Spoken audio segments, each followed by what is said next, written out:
smart to be a speaker, so I thought that I might start by telling you what my experience with menopause was. And a lot of you might understand this, but I use this analogy quite a bit with men and others, but usually men. And shout out to the men who are here, by the way. Menopause a little bit like a horror movie, right? If you think about it, it's like, think that family moves into a new home, and little Johnny and little Janie are like, playing in the house, and Janie notices that the light bulb is flickering in the basement and she gets a weird vibe, and mom smells like somebody's cooking bacon except nobody's in the kitchen, and like there's like a little flutter of the, curtain, and there's no window open. And then suddenly you wake up and your house is on fire and there's a demon sitting on your chest, right? That is menopause in a nutshell. Now, I'm not saying that everybody has had that experience, and I will say that somebody said to me once, you're using scare tactics. And I said, I don't want to use scare tactics, I want to use prepare tactics.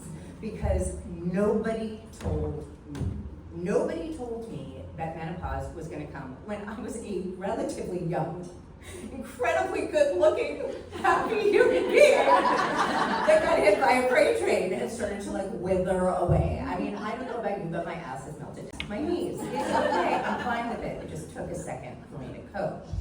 And the thing is, it was because nobody told me that I felt really isolated, ashamed, alone, terrified. I thought, I don't know how to age. I don't know what I do now that I looked pretty much the same for 20 years, and everything is changing. Literally everything is changing. And if you had no menopause education, you might think that you were going a little bit insane.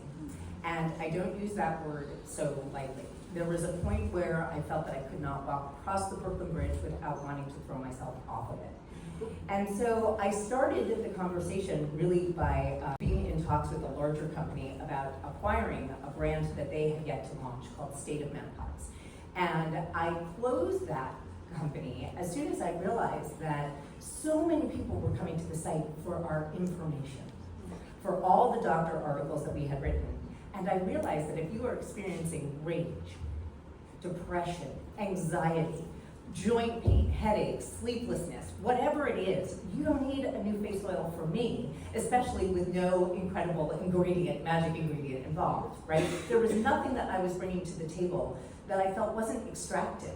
And if you're not going to do something that is really helpful, in the case of menopause, as I love to say, and I am going to curse, so just hold your ears if you don't like it, get the fuck out of the way. I want everybody in here to know how much I appreciate their contributions to this subject, and really to say thank you about where we are today, which is an entirely different landscape than when I started talking about menopause. Because when I would talk about menopause, I would cry. When I would talk about menopause, I would say I thought I was going to be in my 70s or 80s when it happened to me. Because my only reference was Edith Bunker yelling at Archie. And at 5, I thought she was in her 70s. And Pete Stapleton was 47. Thank God for modern day hair. So where are we? What is the state of menopause, right? The state of menopause is now something that I own. It's a trademark that I have. It's an intellectual property that I have. And the only thing that I want to do with it is to advocate for people who are about to be in it or going to go into it at some point in the future, whether that is medical menopause, surgical menopause, non-binary menopause, and the different ways that different people experience menopause, because it is not a one narrative story, which is why I'm so excited we have so many great storytellers here tonight. One of the things that I think is so important is just to acknowledge how far we've come. Certainly, all of the companies that are invested in this issue are doing right by patients, right? Or I don't even like to call them patients, doing right by people. My best explanation for menopause is saying that it is a life stage that does require some kind of medical or naturopathic assistance, right? That's what it really is. We've been talking, we were arguing so much in the beginning, is it a life stage, is it a condition? Is it a life, it's both. And the thing that you're going to see, I think most of all for those of you in the room who have not yet been through it, is that it also intersects with a time in your life when you are going to start to deal with kids, maybe still young and at home, when you are literally, hormonally raging, or your kids have left and it's empty nest syndrome, dying parents, or elder care. when you are at the lowest point of happiness, dare I say, this is Scientific American, did a study that said women between 45 and 55 are at the lowest point of happiness in their life. It is, go figure. It's the highest rate of depression, highest rate of decreased earning potential, highest rate of divorce. And I'm not saying that those things are caused by menopause, but it is certainly true that menopause makes all of those situations incredibly obvious and incredibly more understandable. So we are finally getting to the place where we're talking about menopause in the workplace. We are talking about menopause in ways that do not just affect rich white women who have access. It is not just about concierge medical information. It is about information that is free and available to all. We do not have bodily autonomy at all without education. So the first thing that I want to say is the education that we have been able to impart over the last 8 years as a collective effort has been absolutely outstanding. And with that comes new challenges. Every time you have a new vertical in a commercial space, you're going to have challenges. And we got through this first part where we're finally getting more and more people every day to talk about this with their friends, their family, their work partners, their support partners, their collective networks in order to create real community around us. But I also think that we have to look at some of the challenges that have happened along the way and that are going to be the kind of speed bumps that we are going to encounter. There are always going to be people who are predatory in any market with a high need consumer. Our consumers are high need, and there are people who are going to go after that need and that true desperation and take advantage of it. We have to look out for that. We have to police for that. We have to be careful about what people are doing with our time and our money and what people are doing with the kind of healthcare advice that they're giving us. There is no one menopause experience that is like any other. And so it is essential that you create a team of people who are going to advocate with and for you.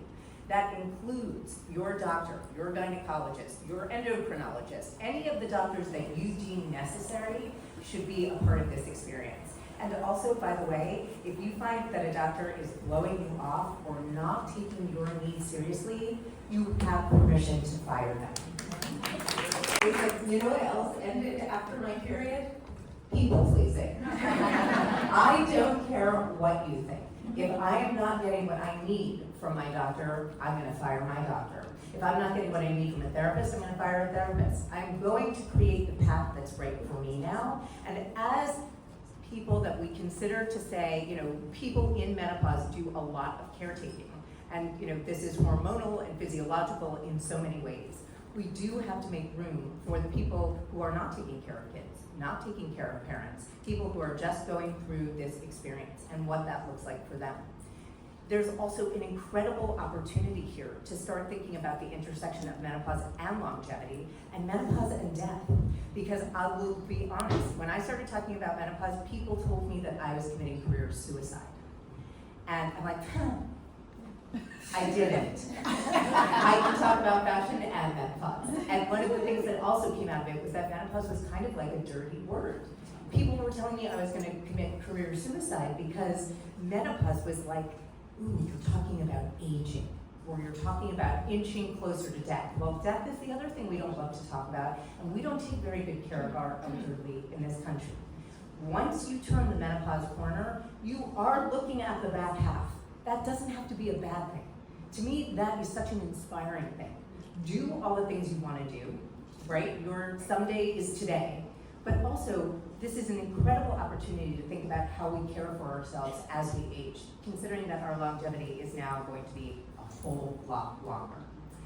I wish Diane Keaton's had been, but I also, right, everybody in this room, I mean, I can just cry my eyes out. But I see so much opportunity in this space, both from the entertainment sector, from the medical sector, from the naturopathic sector, and from the community building aspect center.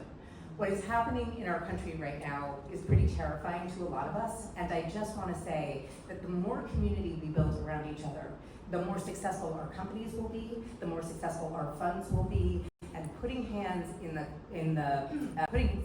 money in the hands of the marginalized is essential. This is not just about women. This is not just about white women, and I just want to get up and say that because there are so many people who need our help who cannot afford that help.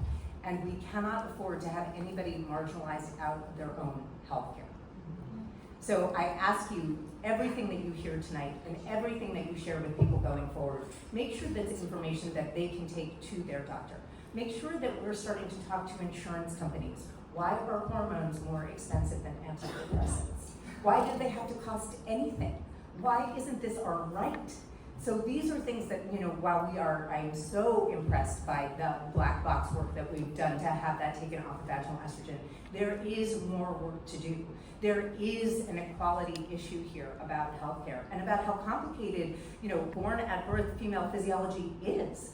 And for those people who are having different kinds of menopause experiences, if you have not heard your experience relatable in any way, don't stop looking, because the voices are out there, whether it is for non-binary folks or if it's for the Black community or the brown community. There are so many places, and I say this wherever I go. Oma Shad and Bernie Scott started the Black Girls Guide to Menopause. They just had a conference, and I was devastated to see that only one menopause telehealth company was supporting them.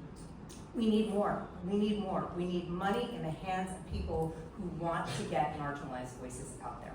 So I want to say thank you, and I'm so excited for tonight, and I hope you really enjoy yourselves. And thank you to Let's Talk Menopause. I have been doing the podcast Hello Menopause. We are about to start our 4th season, which I can't believe. I have met incredible people working in this space because of that podcast.